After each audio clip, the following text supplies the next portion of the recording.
When we think of Mars, we often imagine a barren wasteland, a place devoid of life and color. Just a big, lonely, rusty rock hurtling through space. For a long time, scientists believed that Mars was indeed a red planet. You see, Mars has a special talent. When it's far away from us, it appears as a tiny twinkling red dot in the night sky, like a glowing ember in a sea of stars. But as it gets closer to Earth, it becomes more visible, so its reddish hue becomes more apparent. This phenomenon has captured the imaginations of people throughout history, leading to countless speculations and myths about the nature of Mars. Astronomers, of course, noticed it too. They believed that the color was due to vast deserts covered in iron oxide or rust. That's why we started calling Mars the Red Planet. When the space age started, NASA and other space agencies started sending missions to Mars. Early orbiter images also showed Mars with a reddish hue. This idea was further popularized by countless movies, books, and TV shows. They all showed us this dramatic picture of Mars as a desolate, harsh world with nothing but endless deserts and towering red cliffs. However, as technology advanced, we started sending orbiters, landers, and rovers on Mars. Spirit, Opportunity, and Curiosity, and many others. They all are our interplanetary detectives. Orbiters as Mars' all-seeing eyes in the sky. These spacecraft orbit around Mars and capture stunning images from high above. Like a cosmic paparazzi, they try to reveal all Mars' hidden secrets. But orbiters can only reveal so much. That's where landers and rovers come in. Mars ground explorers. These robotic adventurers hang around on Martian highways and byways. They try their best to study Martian rocks, soils, and atmosphere. And thanks to them, we finally found out the truth. Turns out, Mars is a world of contrasts and a rich palette. Imagine standing on the surface of Mars. Instead of a sea of monotonous red sands, you'll be greeted by a breathtaking tapestry of colors. As you look around, you might see sand dunes that resemble a scrumptious butterscotch dessert, with their warm caramel hues stretching across the landscape. You come across valleys and plains that glisten with a golden glow, as if Mars has hidden nuggets of precious metal just beneath its surface, waiting to be discovered by intrepid space prospectors. Moving on, you stumble upon areas with a brown and tan color palette that resembles a Martian safari, with shades reminiscent of the African savanna. All that's missing is some unique Martian wildlife. And in some regions, you might even catch a glimpse of a slight greenish hue that adds a touch of mystery to the landscape. These green colors indicate the presence of minerals on the planet. All these colors reveal Mars's exciting geologic history. They're the results of various minerals and chemical compounds. There are things such as olivine, sulfates, and clays that create this visual feast for the eyes. And, by the way, our idea of Mars as a boring desert is also a myth. Actually, its landscapes are shaped by ancient river channels, volcanoes, impact craters, and shifting sands. However, there's also some unpleasant addition to all these beauties. The thing is, humans have already managed to leave their mark on Mars, even though we haven't even visited it yet. Yep, we've already turned the Red Planet into a celestial landfill. But to be honest, it was inevitable. Imagine rovers and landers zipping across Mars, conducting scientific experiments. Of course, they would leave behind a trail of debris. Discarded spacecraft parts, deflated airbags, and other leftovers. Now the planet isn't really barren, is it? Well, at least it will become a treasure trove for archaeologists of the future. But it also serves as a cautionary tale. We need to remember to stay responsible during our space exploration.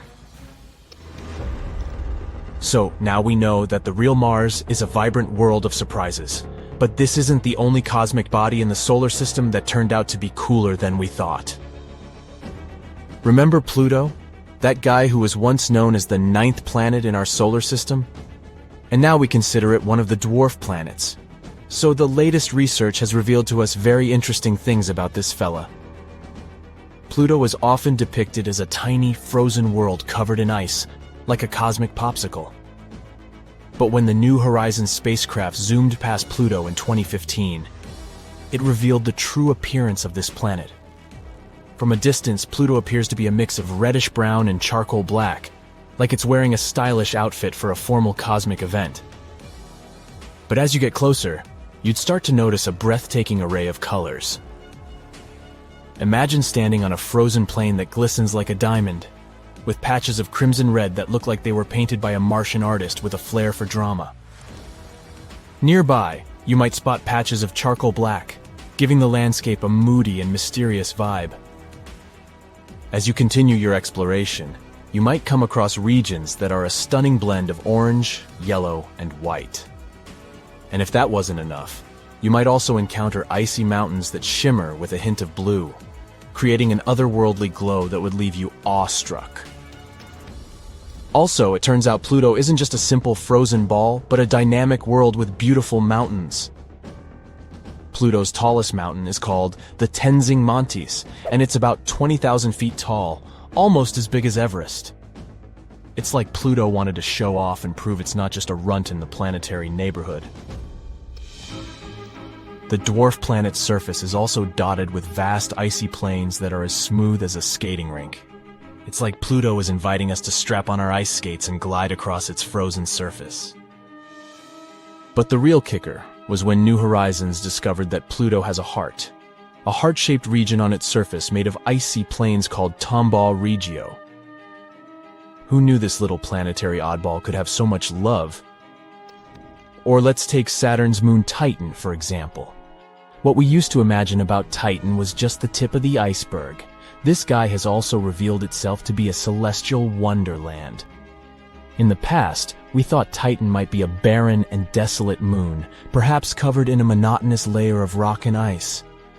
But boy, were we wrong. Titan has turned out to be one of the most intriguing and diverse bodies in our solar system.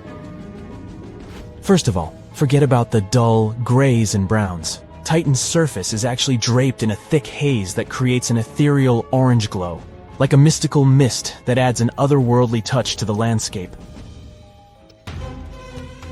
Titan also has lakes, rivers, and even seas. But hold your horses, we're not talking about water here. This moon is too cold for liquid water to exist in its frigid atmosphere. Instead, its lakes and seas are filled with liquid hydrocarbons, like ethane and methane, which act as the main liquid on this moon. Imagine standing on the shores of a lake, looking out at the liquid methane gently lapping against the rocky coastline, with a hazy orange sky above.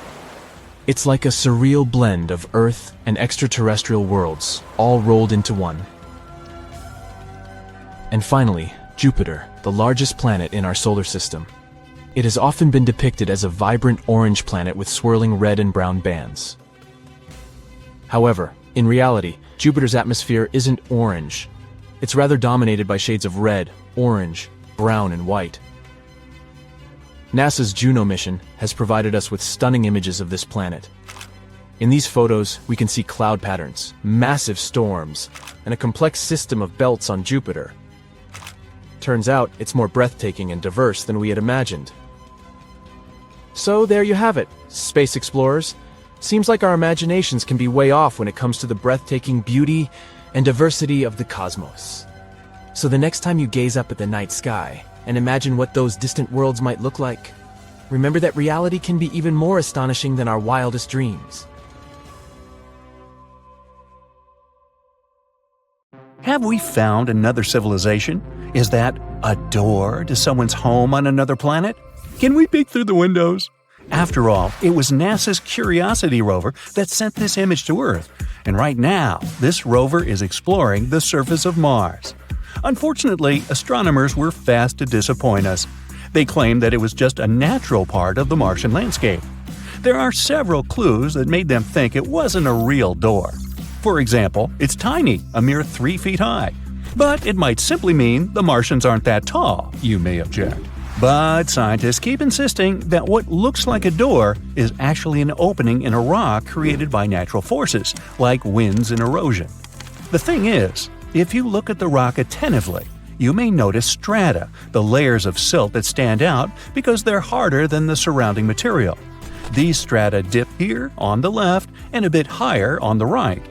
They likely appeared around 4 billion years ago in a river or a wind-blown dune. Since the strata became visible, powerful Martian winds have eroded them even more, and now you can see that they disappear inside the door. And look at this. See those cracks? Yeah, those. That's how rocks weather on the red planet. This small cave probably formed when several fractures crossed the strata. A pretty large boulder might have fallen out under its own weight, and this created the door-shaped opening. Now, this theory is quite plausible, because even though the gravity on Mars isn't as strong as on Earth, it's still strong enough to do it. Besides, see that rock to the right of the opening? It has a suspiciously smooth vertical edge. It must be the culprit. It probably fell out not so long ago, and Martian winds haven't got rid of it yet. And winds on Mars can be exceptionally powerful. This planet is infamous for its intense dust storms. Sometimes they kick up so much dust that you can see it through a telescope on Earth. Such storms occur every year and cover continent-sized areas. They also last for weeks at a time.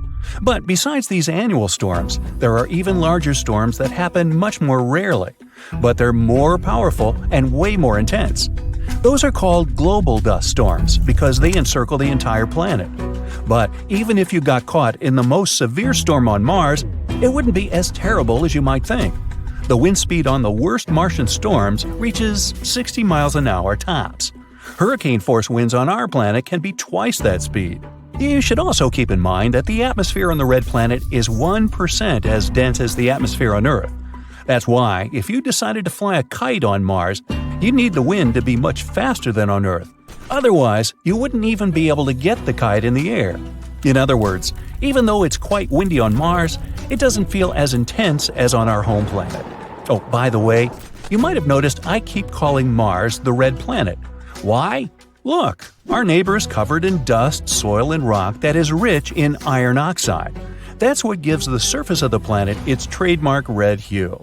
And look, there's the trademark. Nah, just kidding.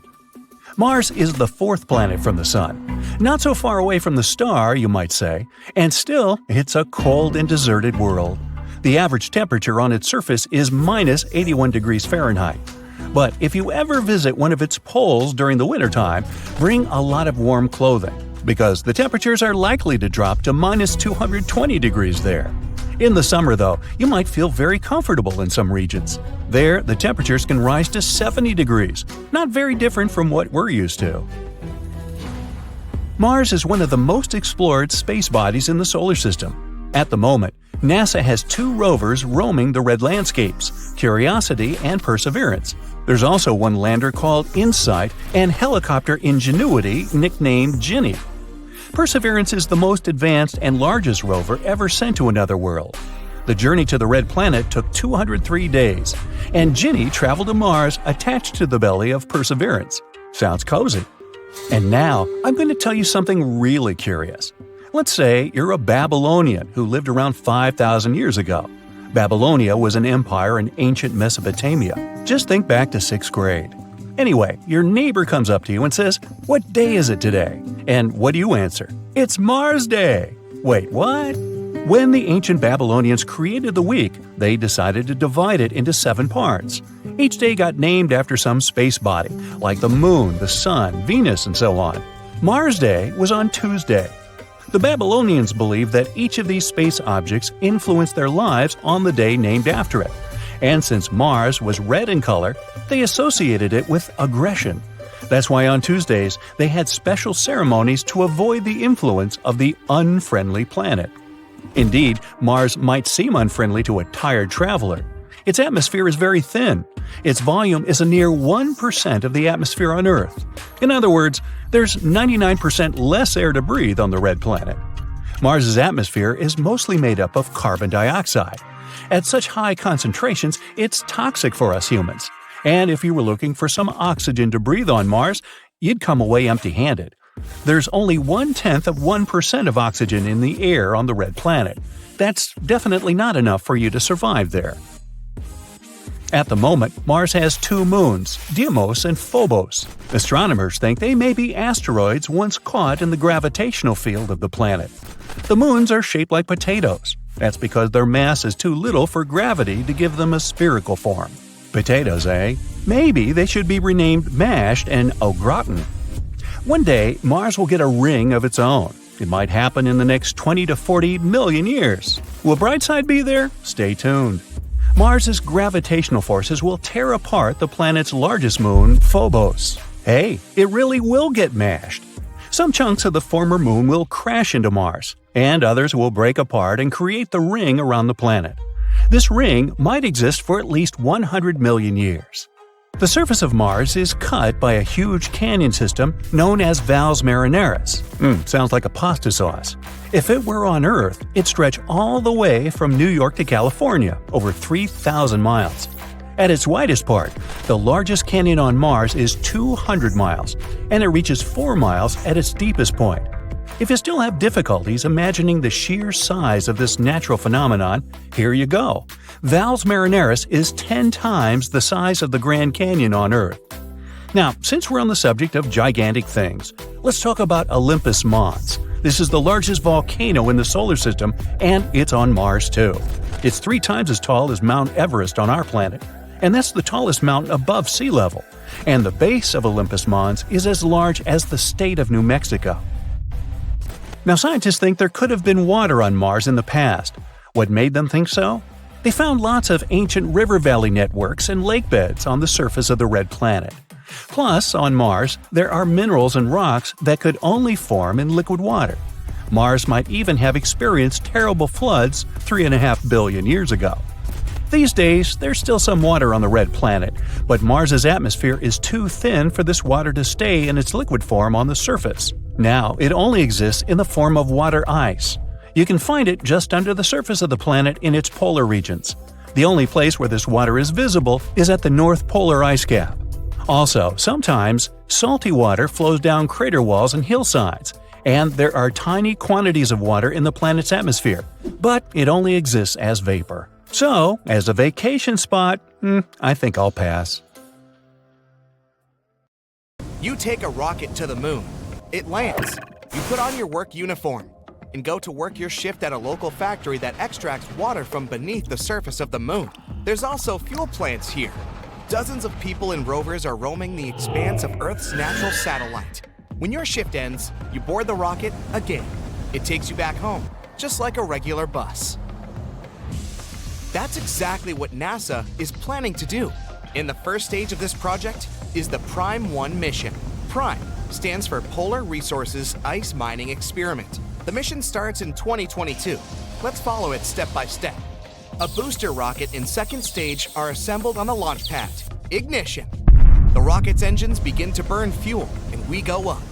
Soon, the rocket reaches a speed of about 24,000 miles per hour. At that speed, you could travel the distance from New York to London in just 8 minutes. Once the booster uses up all its fuel, it undocks and makes a soft landing on Earth. The second stage with the payload capsule fires its engines a couple of seconds after the first stage undocks, so the rocket continues moving up. Once it reaches orbit, the payload capsule opens. It releases the lunar lander Nova-C. It's a cylindrical spacecraft, as long as a sedan and slightly wider than the height of the average person. It starts its engine and begins its journey. First, the lander makes a circle around Earth. This is a gravitational maneuver that helps it to gain speed without wasting too much fuel.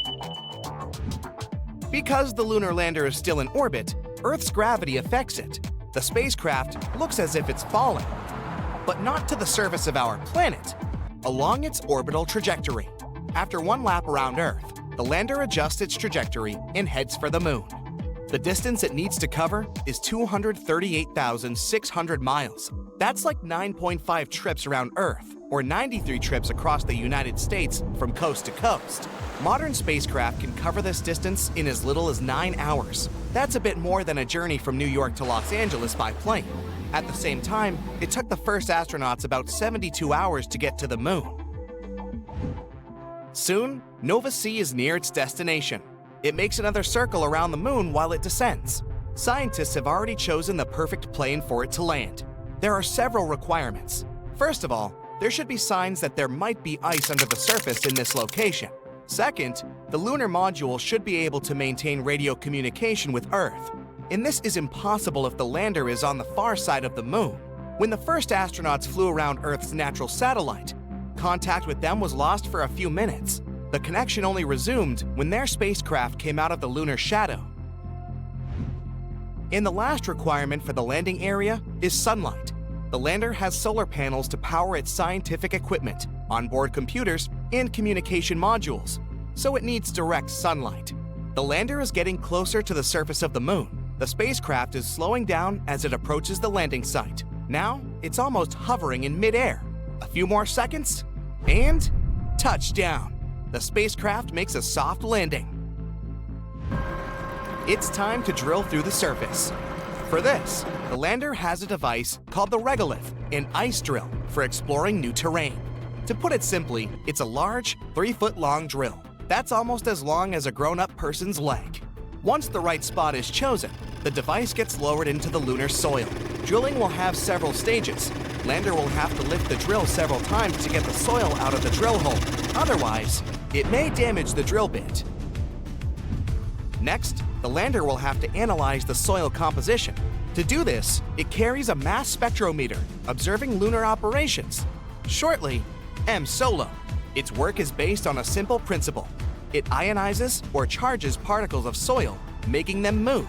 Then it creates a strong magnetic field, which affects the charged particles, making them change their trajectory. Different substances, their molecules, and atoms move differently in the magnetic field. So, by analyzing the changes in their trajectories, we can identify the mass and charge of each particle. All we need to do next is look at Mendeleev's periodic table and see which atoms we can find in the samples. Scientists hope to find H2O, water. The south pole of the moon is an ideal place to keep ice within reach of our drill. The equator would be a great place to maintain radio contact and power the solar panels of the lander, but this area is likely to be too hot to have any ice.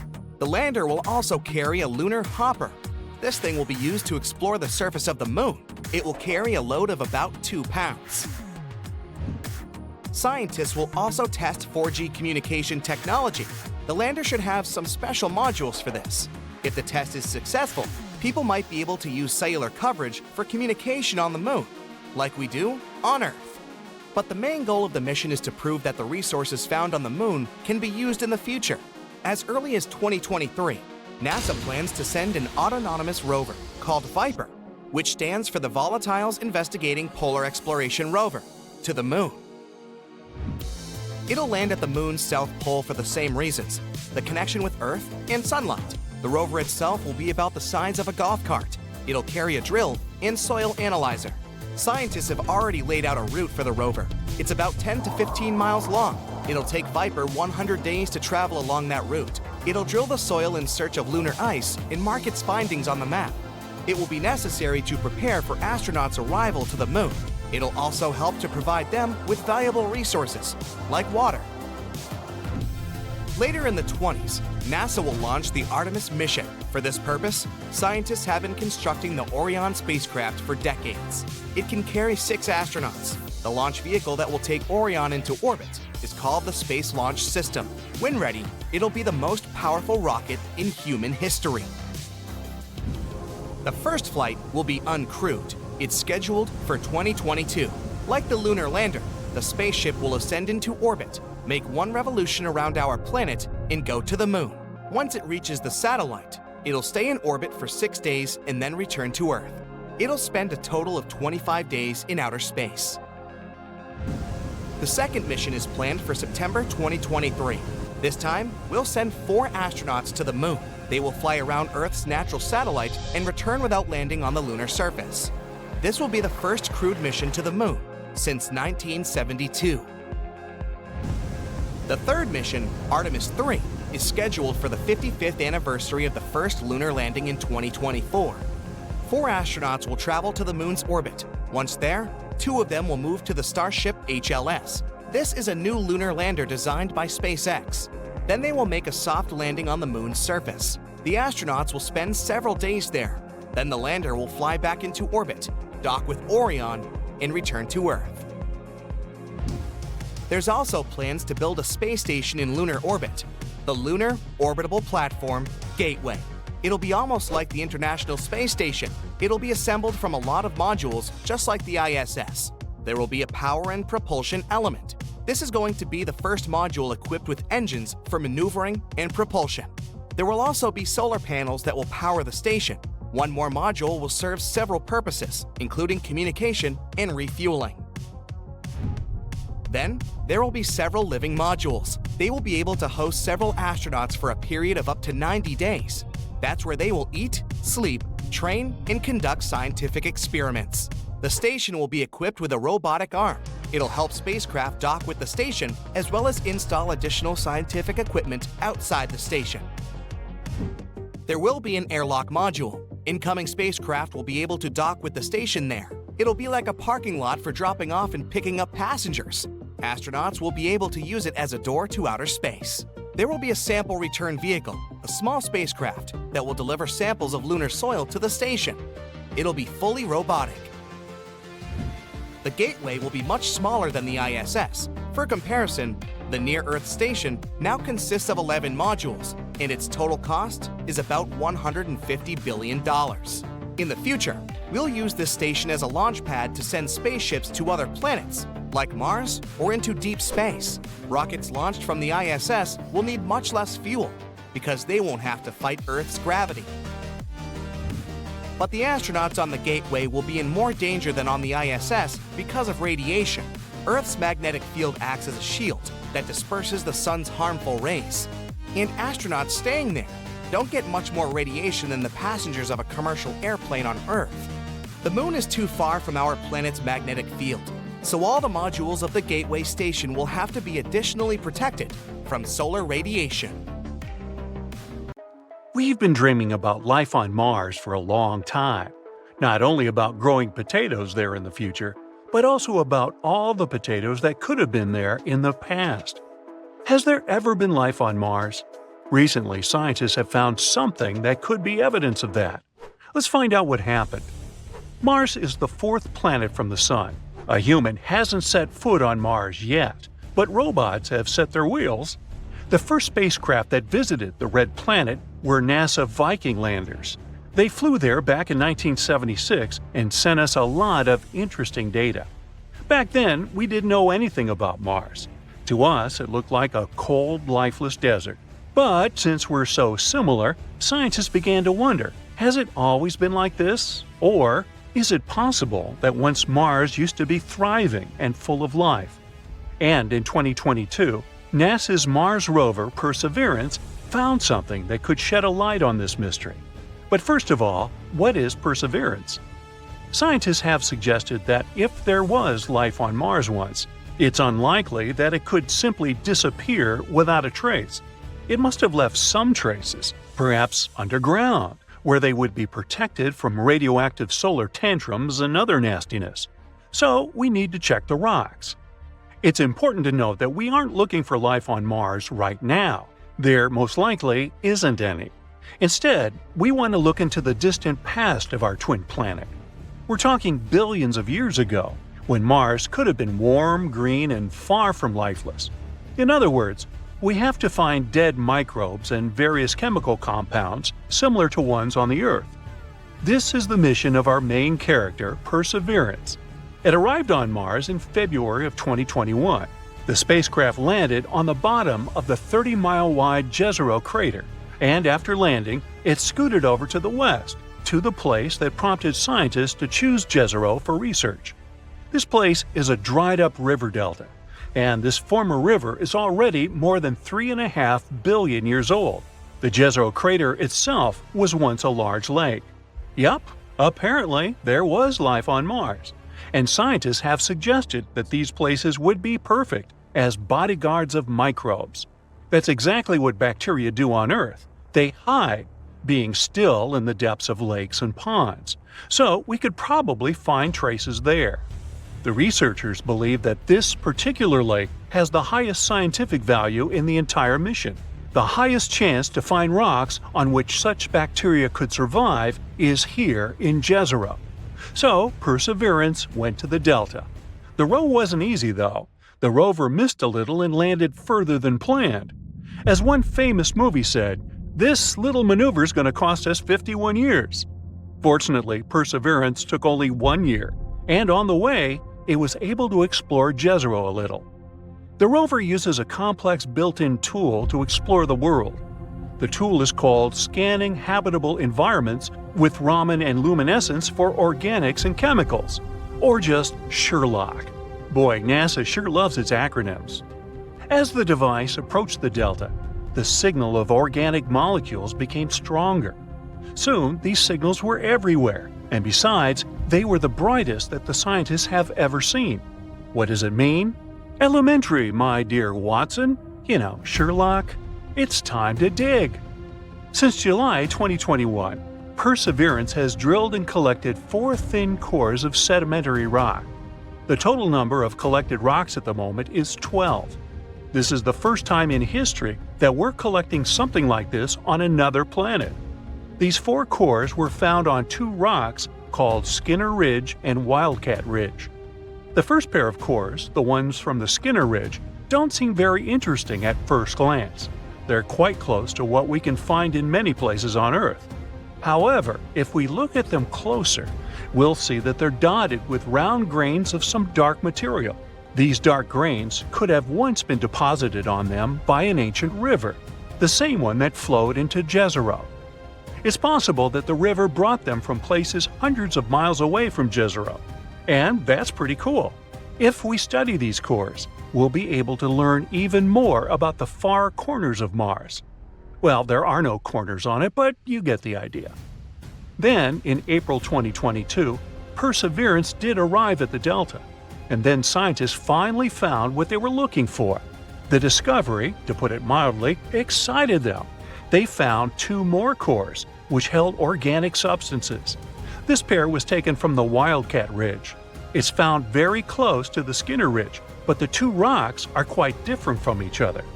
These samples are lighter in color and more uniform.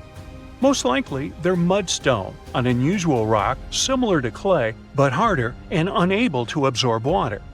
They're also finer grained than the cores of the Skinner Ridge. Why does it matter? Because the finer the grains in the stone, the more likely it is that there may be some traces of a past life in it. On Earth, fine-grained stones most often lie on the bottoms of ponds and in similar places. There, they can preserve the remains of dead organisms and similar stuff for years. And this is exactly what we found on them. Additionally, according to scientists, there was more organic matter in these 2 cores than in any other place studied by Perseverance so far.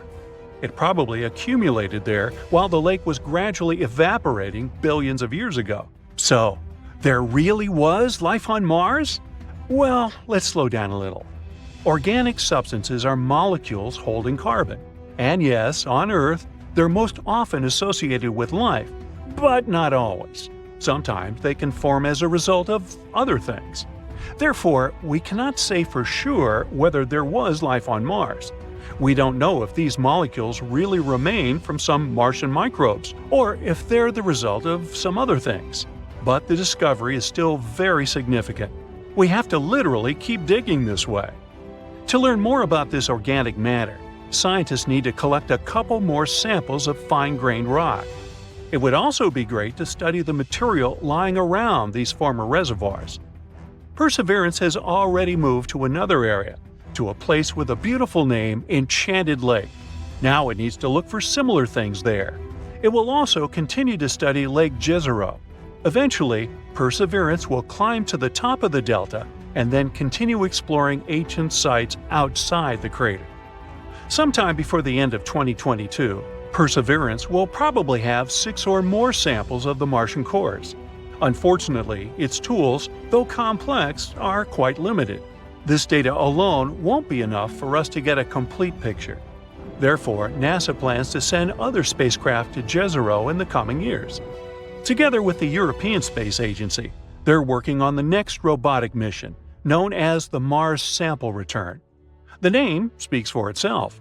These devices will arrive and take away all the test tubes from the old Prospector Perseverance. After that, these samples will be delivered to Earth, though not by Amazon Prime, and then scientists will be able to analyze them in advanced laboratories. However, all this will take a really long time. The launch of this mission is scheduled for 2027-2028, and the spacecrafts won't be able to return until 2033. But if everything goes well, it will be the first samples in history delivered to Earth from Mars. In other words, there's still enough space for research, literally. And yes, we don't yet know the true meaning of these finds. But that's why the entire mission was created, right? And who knows? Maybe in a few years we'll finally find out the truth about what happened on Mars billions of years ago. Ooh, check out the Martian! Made you look.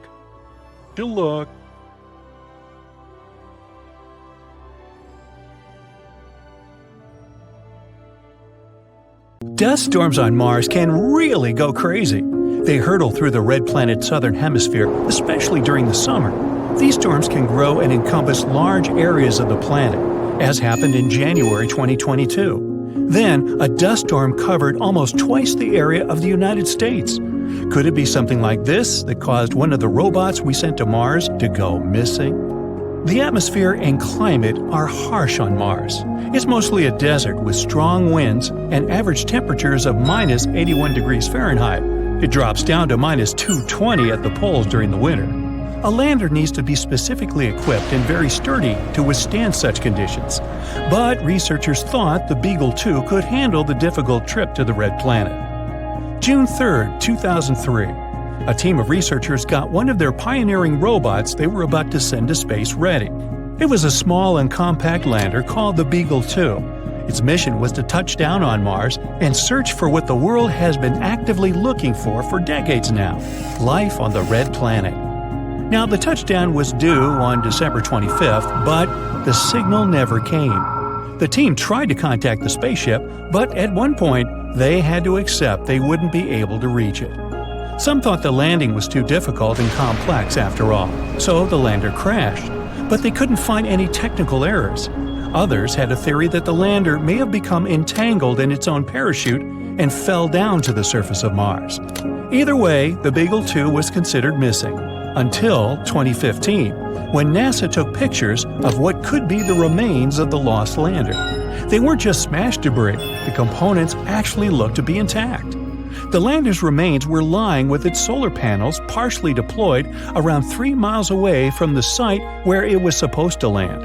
Apparently, the Beagle 2 managed to land successfully, but its radio antenna got blocked.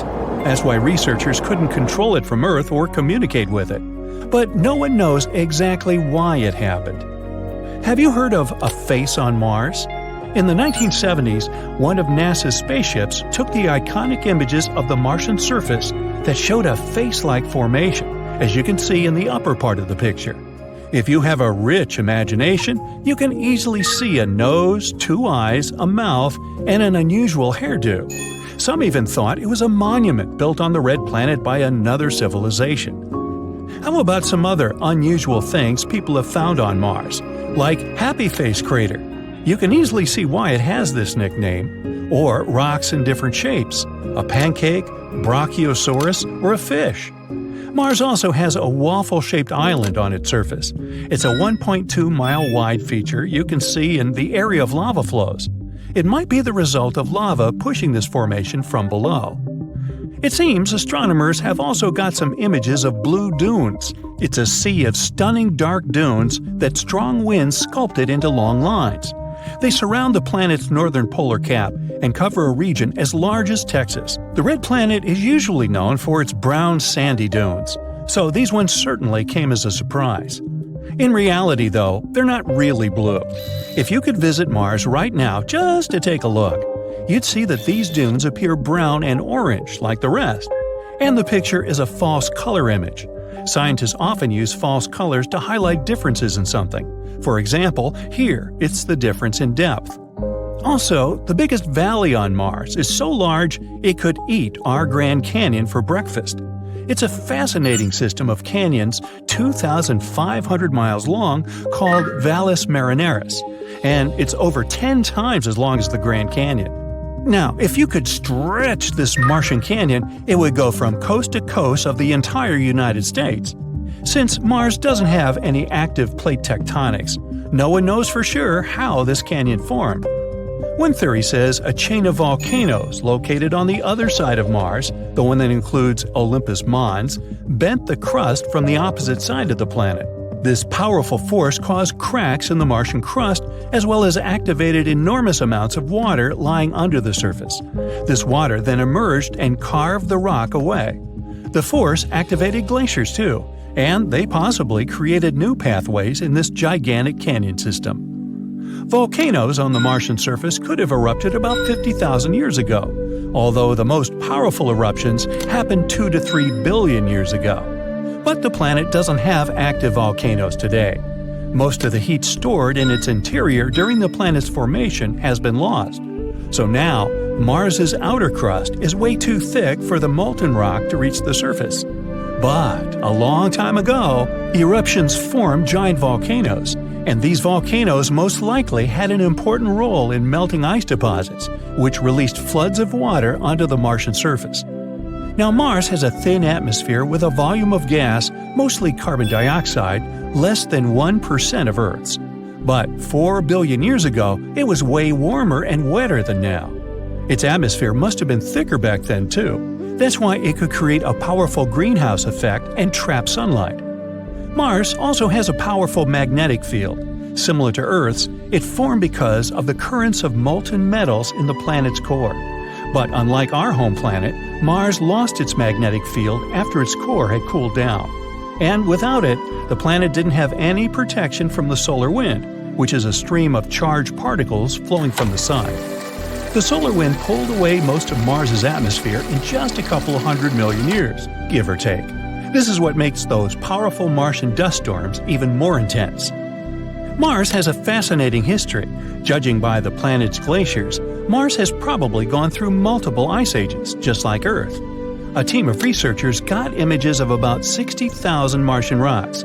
Rocks were different in size and distributed randomly, which means they probably formed during different ice ages.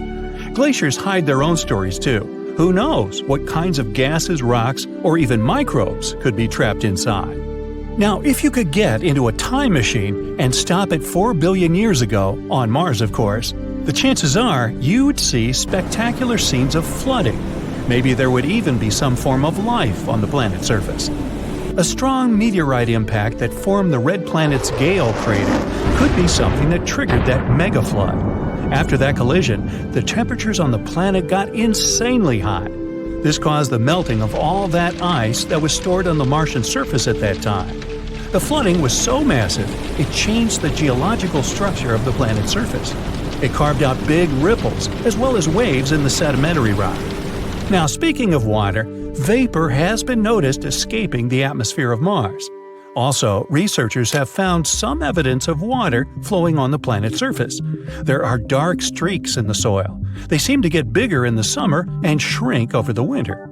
There are numerous dried-out valleys and river channels on the planet. It's possible that liquid water once flowed there. Now, most of it could be locked up in ice caps or even hidden under the surface. More and more things hint that Mars used to be habitable. Mars is the only planet we know about where only robots live. 5 rovers make up the Martian population. Those are Perseverance, Opportunity, Spirit, Sojourner, and Curiosity. These robots are there to take pictures and samples of soil and air, and maybe even find life on the red planet. And someday, we may reunite with them on Mars. Who knows? Oh, and by the way, if you really could get into a time machine and stop at 4 billion years ago on Mars, then I'd like to buy you lunch and talk about it. My treat.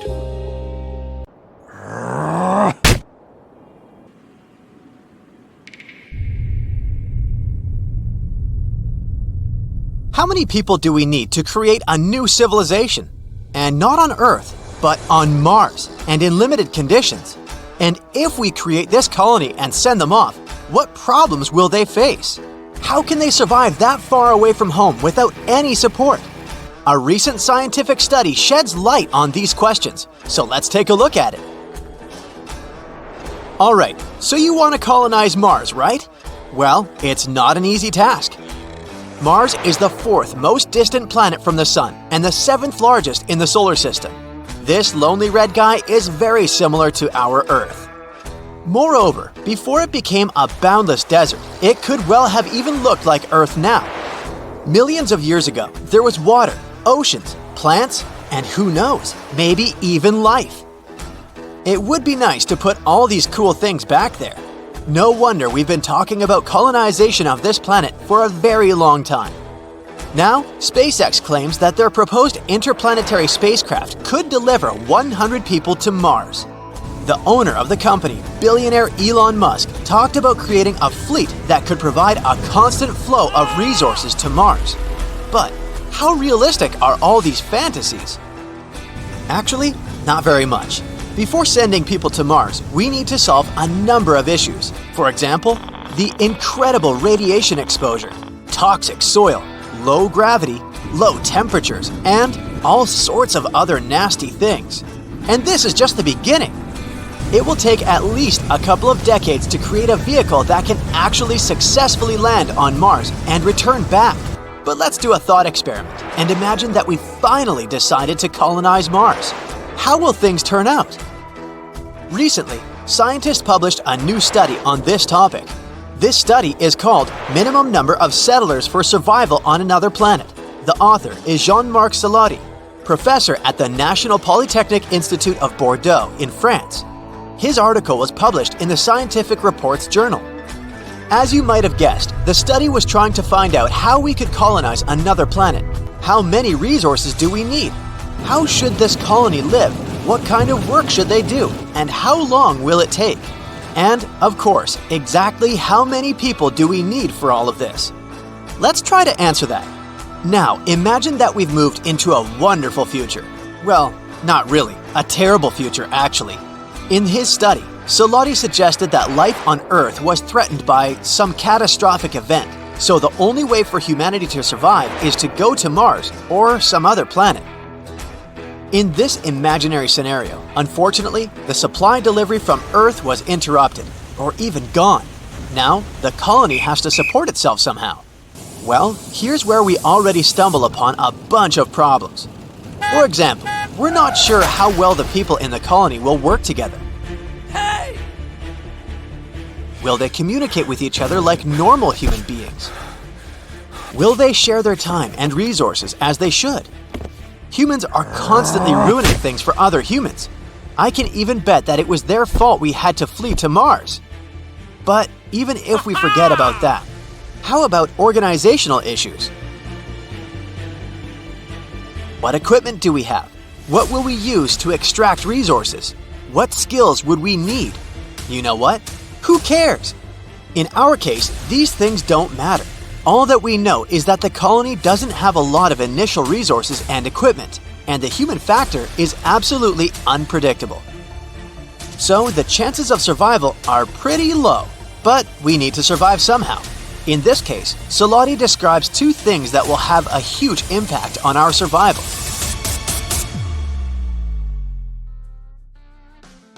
These things are essentially variables in a mathematical equation. The first one is the availability of local resources. Basically, it means water, oxygen, and all sorts of useful chemical elements. These resources should be somehow mined and easy to use. Fortunately, we're not starting from scratch. We already know a lot about Mars. What resources are there? How can they be used for life support, agriculture, and industrial production? The colony is lucky because all this has been studied at various seminars and published in reports and books over the past years. Thanks to this, we know what will be available to our colony. For example, we know that gases could be extracted from the atmosphere and minerals from the soil. On Mars, we could provide such things as iron, glass, and even organic compounds. The most important problem here is the service life of the equipment that our new Martians start with. They'll have to get as many materials as possible before the tools break. Keeping them in good condition will be almost the most important task. The second thing is the production capacity, or the speed of work. We have a specific list of things we need to do, make some tools for example, and all this must be produced in sufficient quantities before the literal deadlines. Salati says that the most important thing here will be the so-called sharing factor. Imagine one person trying to survive on Mars. They would have to do all the tasks on their own. They would need to find or build their own system for supplying drinking water, oxygen, and electricity generation. We've already seen how this played out in the movie The Martian. This task wasn't easy at all. There's always not enough time, and all of this is just too much for one person to handle. Unless you're Matt Damon, of course. So, surprisingly, we need a fairly large colony. This significantly distributes the burden. Each person spends less effort, gets tired less, and as a result, the efficiency and speed of work grow. This is where the sharing factor comes into play. Now we need to calculate this number. If we want, for example, to build something, how many people do we need to do this quickly and efficiently? How can we optimize the work as much as possible? Well, it depends on the needs of these people, on available resources, random things like weather, and so on. But in general, this number can be estimated and calculated using some mathematical functions. Salati tells in more detail about these functions in his article. You can read it yourself if you're interested, but in general, he describes 5 areas that need to be taken into account when calculating this number. These areas are ecosystem management, energy production, industry, buildings, and the human factor. The human factor includes such things as the upbringing and education of children, sports, games, music, and so on. In the end, it all comes down to 2 things: how much time we have and how well the people in the colony will work with each other. So, what was the result of all these calculations? In the end, Salati found out that we would need at least 110 people to successfully survive on Mars. This is the minimal number needed to create a self-sufficient civilization. And it will be better if we don't take too many people with us. The more people we take on the spacecraft, the more difficult it will be to predict the results. After all, as we've already said, humans are always ruining things for other humans. So it's better to stick with about 110 people. Of course, this is a rough estimate, and there are a bunch of different assumptions and uncertainties, but even this number is already very useful. Now the scientists know how many people is a minimum for colonization of another planet. Colonizing other planets is a very complex issue, and it will take us a very long time to resolve it. It's very unlikely that we'll fly to Mars in the near future. This task may take several decades, or even a century. Therefore, the best solution would be to try our best to save Earth until we can begin to conquer other planets. So Mars has 2 moons, Phobos and Deimos. And apart from the bizarre shape, there's nothing remarkable about them, except for one thing. Not so long ago, scientists discovered a strange phenomenon on the surface of Phobos, and they still can't find any explanation for it. What is this phenomenon, and what does it tell us about the history of our solar system? Let's find out. American astronomer Asaph Hall discovered Phobos and Deimos back in 1877. Did you know that all the planets in our solar system are named after Greek and Roman deities? For example, Mars or Ares is the famous deity of war. That's why the satellites of this red planet were named after the sons of Ares, Phobos and Deimos. These beautiful names actually have creepy meanings: fear and horror. In 1971, NASA's Mariner 9 telescope took the first pictures. That's how we found out that these guys weren't at all like our moon. They had this weird shape, a strange and unstable orbit. Moreover, there are no other moons in the solar system that move as close to their parent planet as these 2. Well, they are its suns after all. But even though they are very close to Mars, if you were standing on the surface of the red planet, you would hardly be able to see them. That's because the curvature of Mars hides Phobos and Deimos from view. Even if you were somewhere on the equator, Phobos would look like an ordinary asteroid to you, and Deimos would look like a star. All because these satellites are basically crumbs compared to our moon. They're the smallest and least bright moons in the entire solar system, which is ironic considering their mighty names.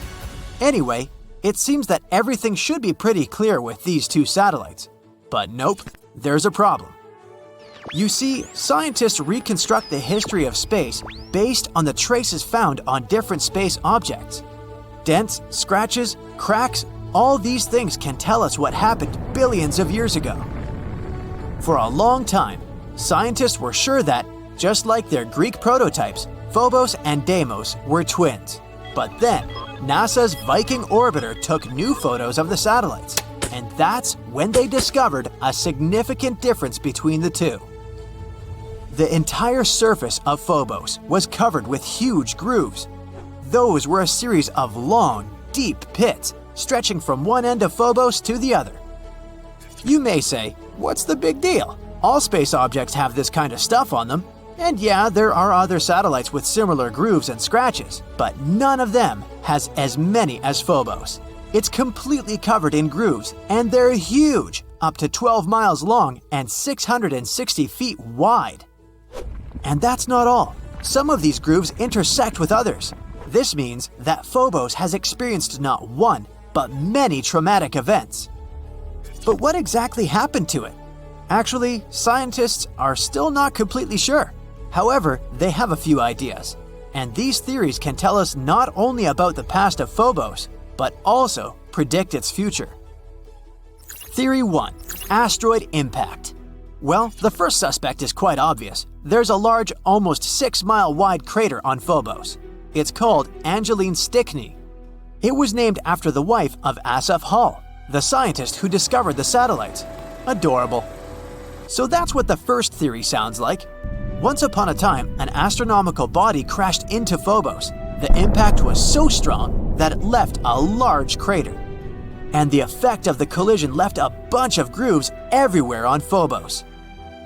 It sounds logical at first. However, scientists have noticed a flaw in this theory. They learned that these grooves actually formed not inside the crater, but next to it. So it wasn't a collision that created them. Besides, what about those grooves that intersect with the others? Or is it just a big cosmic coincidence?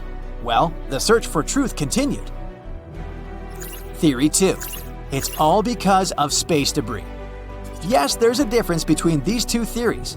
In this case, the grooves aren't a direct consequence of the collision. Rather, it goes something like this. Something crashed into Phobos. This impact caused a bunch of rocks to be thrown into space. Some of them were lost in the universe forever, but others were small enough to be pulled back to Phobos. Passing next to the moon at a steep angle, they would crash into it, jumping away, and so on. And since the gravity of Phobos is very weak, perhaps they couldn't stick to it. In other words, these rocks were continuously pulled toward and pushed off of the satellite for many, many years. This theory explains the intersecting grooves. It's because the rocks were constantly falling into those places. It sounds quite logical, but there's another problem. We don't see any boulders on Mars or on the surface of its moons. But all this debris was supposed to get trapped by gravity and remain somewhere in the planet's orbit. This, or simply become part of Phobos. In other words, if this were true, we'd find evidence of this theory under layers of dust. But that didn't happen, so this explanation didn't satisfy astronomers either. Therefore, they continued to look for the culprit. Maybe the grooves have nothing to do with Stickney Crater at all. Maybe the real culprit is something else, something even more powerful. Could it be Mars itself? Theory 3. Mars is a twist villain. The previous theories imply that Phobos and Deimos were originally pieces of Mars. Like once upon a time they broke away from it and became satellites, just like our moon. But what if that wasn't the case? Observations made by NASA's Mars Global Surveyor show that Phobos and Deimos are made up of elements which are mainly found in meteorites and asteroids. So, what if Phobos and Deimos are asteroids? There's an asteroid belt between Mars and Jupiter. Given the size, shape, and composition of Phobos and Deimos, scientists have suggested that once upon a time they belonged to this belt. However, one day they flew out of it, and then gravity pulled them to Mars. This phenomenon is called asteroid capture. It's very strange though.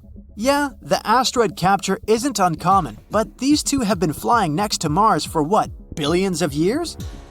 It's weird that their orbits have remained the same.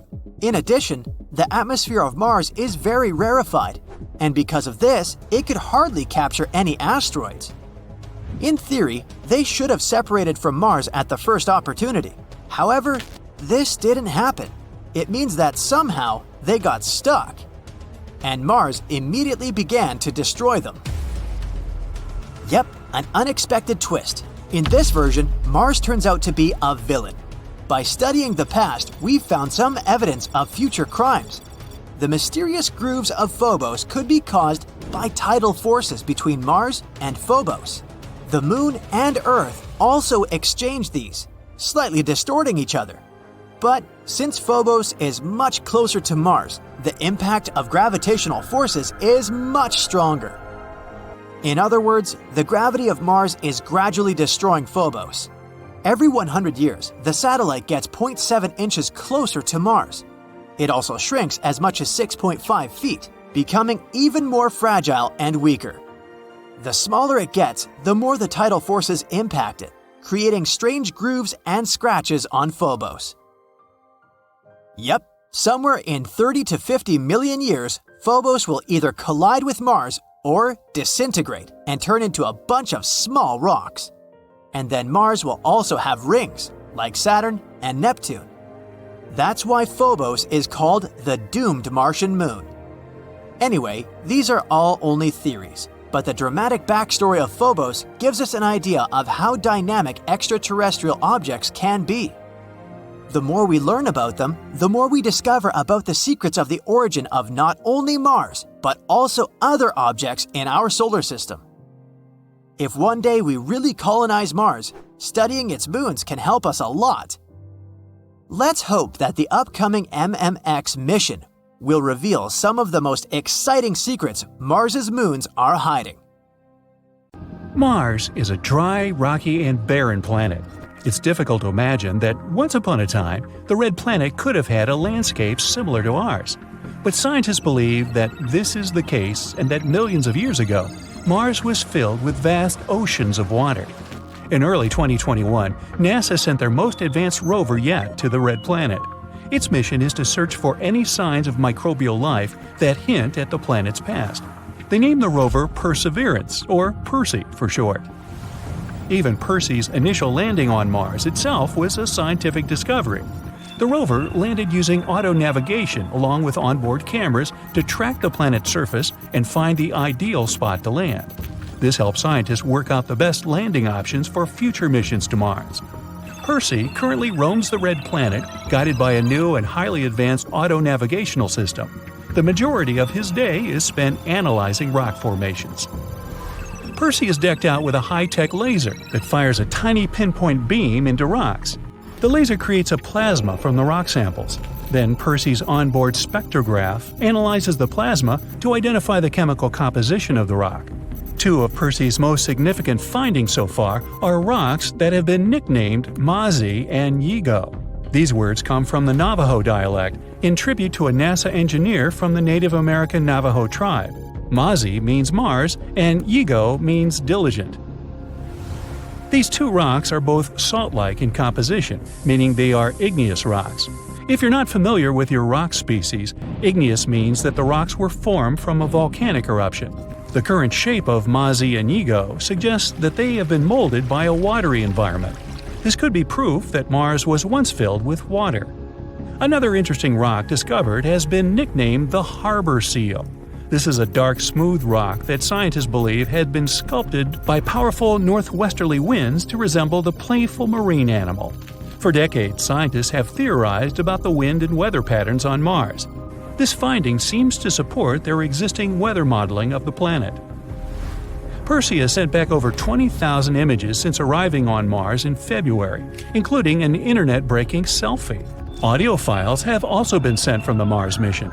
For the first time ever, we can listen in to the eerily and ambient sounds of extraterrestrial winds on the Martian landscape, all thanks to the rover's onboard microphones. For the first time ever, oxygen has been produced using human technology on another planet. Inside Percy is a gold-plated box around the same size as a car battery. This is the MOXIE unit. MOXIE stands for Mars Oxygen In Situ Resource Utilization Experiment. Yeah, that's a bit of a mouthful. 95% of Mars' atmosphere consists of carbon dioxide. The MOXIE unit diffuses the carbon dioxide and, through an intricate chemical process, turns it into oxygen. The unit has produced a modest but still historic 5 grams of oxygen. This works out to around 10 minutes of breathable air. It's also a good sign for what could come in the future. Who knows? Maybe one day MOXIE can produce enough oxygen to support a human colony on Mars. For now, scientists are more focused on MOXIE producing enough oxygen to create rocket fuel. In order to propel the standard-size modern-day spacecraft off of Mars, you would need 7 metric tons of rocket fuel and 25 metric tons of oxygen. This would be far too heavy for a spacecraft to bring from Earth.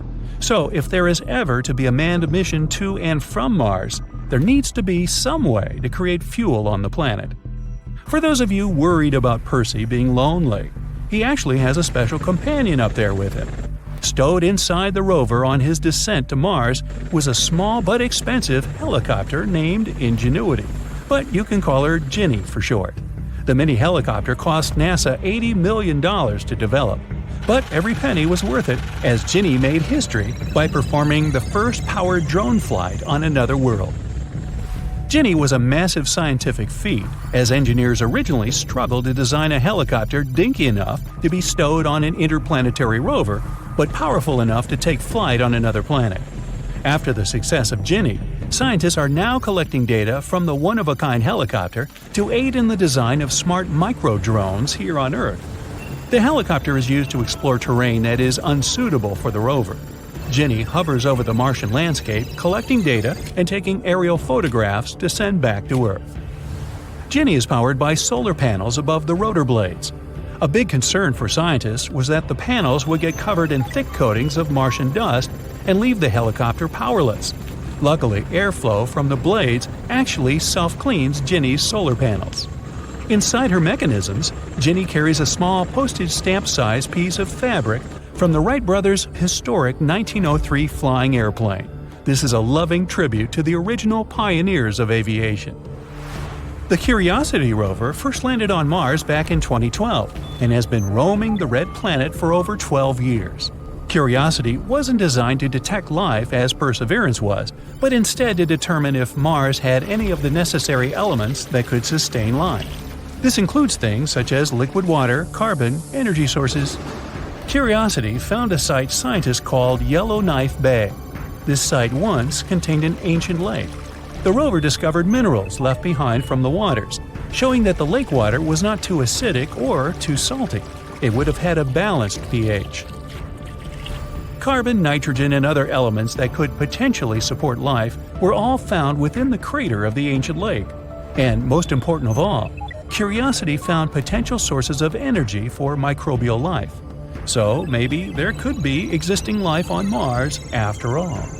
Curiosity made history by being the first Mars rover to witness and measure a planetary-wide dust storm. Just like on Earth, wind constantly blows on Mars, grinding away at the geology.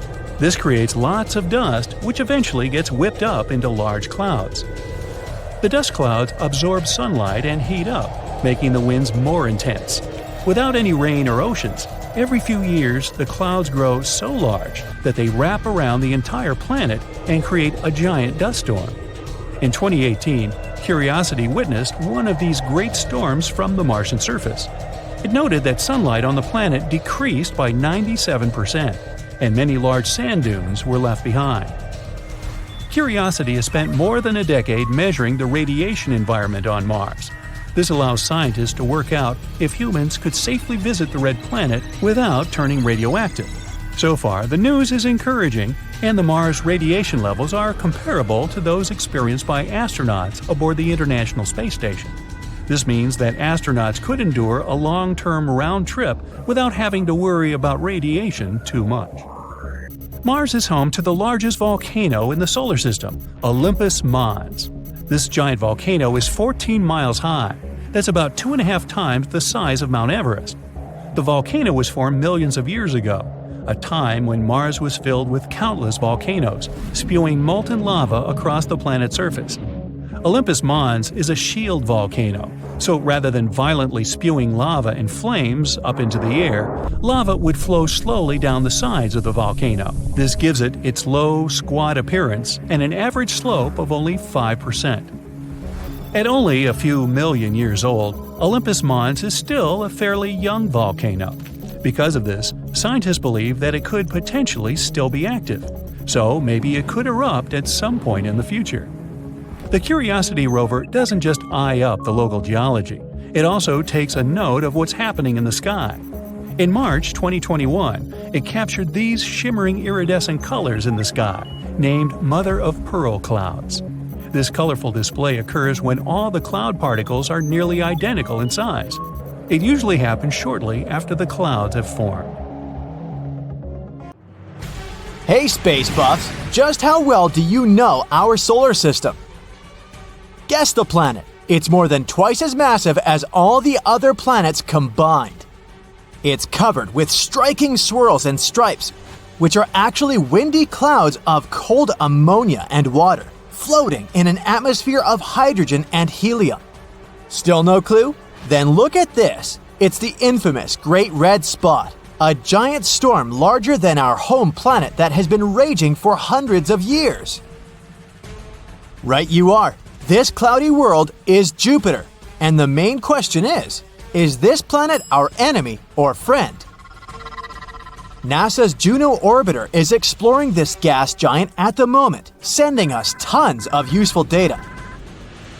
Jupiter is so big that 11 Earths could fit across its equator. If our planet was the size of a grape, Jupiter would be a basketball. The gas giant is the fifth planet from the Sun, orbiting around 484 million miles away. And even though for us Earthlings, our blue-green world seems to be the most important among all the other planets, we live in Jupiter's solar system. After all, it accounts for 75% of the mass of all the planets in our star system. And it's also 318 times more massive than Earth. And whatever Jupiter wants, Jupiter gets. Jupiter wants to throw stuff across the solar system? No problem. After all, this gas giant doesn't have its immense gravity for nothing. It yanks material from the asteroid belt, stopping poor space rocks from forming anything larger than Ceres, the only dwarf planet located in the inner solar system. Jupiter is hungry, it gobbles up comets, asteroids, and whatnot. Jupiter's bored. It hurdles everything it manages to capture on wayward trajectories. This gas giant must have caused a lot of destruction over the course of its life, which is around 4.5 billion years. But here's the thing. Some scientists think that we might owe our very existence and the existence of our planet to Jupiter's protective gravity. It may sound confusing, but by greedily swallowing up dangerous space objects, this planet vacuums the solar system. Other astronomers don't agree with this theory. They claim Jupiter is a hooligan, bothering peaceful and safe comets and sending them to unexpected places. You see, some of the most dangerous objects in our solar system are long-period comets. Those are huge chunks of ice and rock coming from the depths of the Oort cloud, which lies far beyond Pluto. Some of them get pushed into the inner solar system, where they dash past the Sun. There's a chance that the most devastating extinction on Earth was caused by a long-period comet. As such comets make their way through the solar system, they likely interact with Jupiter's gravity. The gas giant pushes them this way and that, consuming some of them like delicious ice rock burgers. But does Jupiter push such comets out of their dangerous orbit so that they don't smash into Earth? Or does this gas giant actually divert the trajectories of the comets that would otherwise miss Earth? No one knows. Astronomers sometimes call Jupiter a failed star. The gas giant indeed contains a lot of helium and hydrogen, the material stars are mostly made of. But the planet's mass isn't enough to start a fusion reaction in its core, And that's exactly how stars produce energy. They fuse the atoms of hydrogen together under extreme pressure and heat and create helium. In the process, they also release light and heat. Jupiter could start a nuclear reaction and become a star only if it was 75 times its current mass. Paradoxically, if Jupiter even got more massive, it would also get smaller. This additional mass would make the planet denser, and it would cause the gas giant to start pulling it in on itself. Astronomers are almost sure that even if Jupiter was 4 times its current mass, it would still remain the same size. Jupiter has between 80 and 95 moons, but one of the most popular ones these days is Europa. Imagine a still, frozen world. It's ancient, about 4.5 billion years old. It's barely heated by the rays of the sun and covered with a thick layer of ice. This world is smaller than our moon, but a bit larger than Pluto. That's what Europa, the 6th satellite of Jupiter and one of the biggest moons in the solar system, looks like. And the coolest thing about this faraway place, it might host life. Astronomers consider Europa to be one of the most promising places in the solar system to search for new forms of life. All because this moon has a huge saltwater ocean with a depth of 40 to 100 miles. Yes, it is hidden under a layer of ice that is estimated to be from 10 to 20 miles thick. But it's still potentially habitable. Astronomers claim that plumes of water erupt from cracks in the ice shell and release the contents of the moon's ocean into space. For a long time, scientists have been wondering about Jupiter's X-ray auroras. What causes them? It seems like the 40-year-old mystery has been solved. Jupiter's breathtaking X-ray auroral emissions are triggered by electrically charged particles called ions. They crash into the gas giant's atmosphere, and here's the result. But astronomers couldn't understand how those ions got to the atmosphere in the first place. But recently, they've seen the ions surfing Jupiter's magnetic field all the way down to the planet's atmosphere.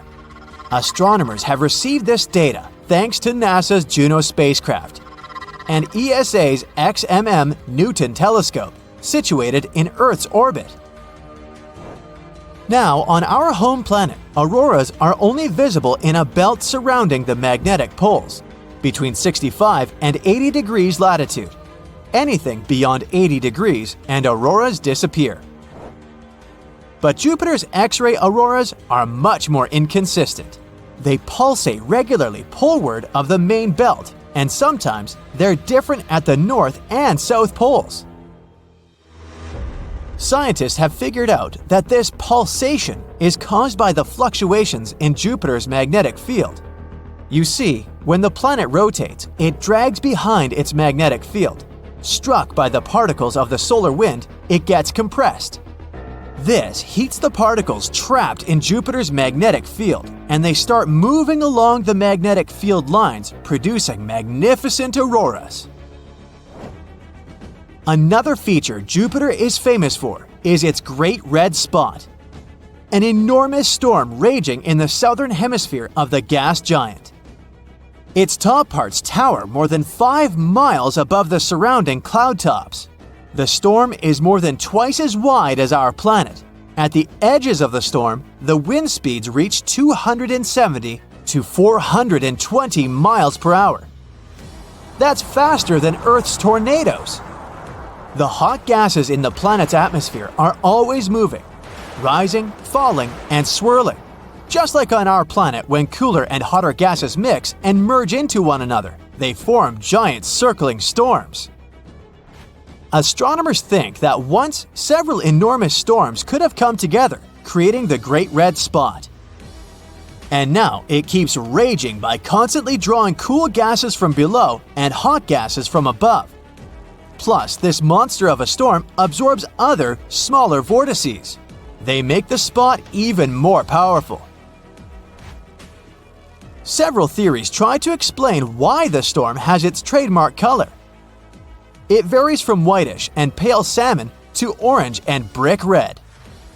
Some scientists believe the answer lies below the Great Red Spot, closer to the planet's surface. A colorless layer of ammonium hydrosulfide might be reacting with the cosmic rays or the UV radiation coming from the sun. This somehow gives the spot its pretty red color, but so far, it's just a theory. Astronomers have been observing the Great Red Spot since the 1830s. And for the first time, the storm was spotted in 1665 and described as the permanent spot. In other words, the storm is almost 400 years old. Strangely, it's been shrinking in size since the beginning of the 21st century. In 2019, it began flaking at the edges, with small pieces breaking off and vanishing. If this process continues, by 2040, the Great Red Spot might become circular, or it may simply disappear.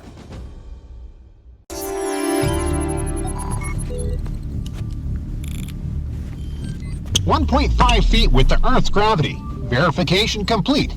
Now the simulation room will recreate Mercury. It's so hot in here. Yes, it's like standing next to a volcano.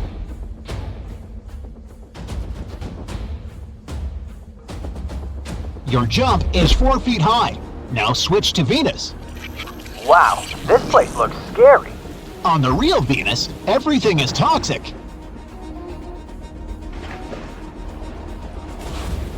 I feel no difference. Yes, the gravity here is almost the same as on Earth. Switch to the Moon.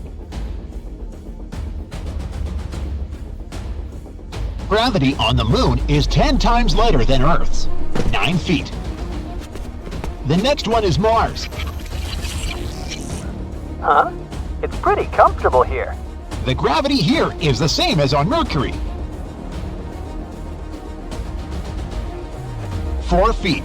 Now, prepare for the struggle. Huh? What do you... There is no solid surface on Jupiter.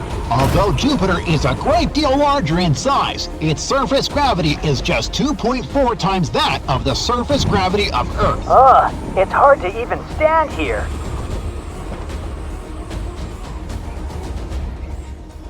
Only half a foot. Got it. Switch to Saturn. There is no solid surface here either, but Saturn's gravity is almost the same as Earth's. Now Uranus. It's so cold. It's 5 times warmer here than on the real Uranus. Seriously? My legs are... 1.7 feet. Gravity is slightly weaker than Earth's. That's Neptune for you. Your jumps are 1.3 feet high. Gravity is slightly stronger than Earth's. Get me out of here. Turn off the simulation.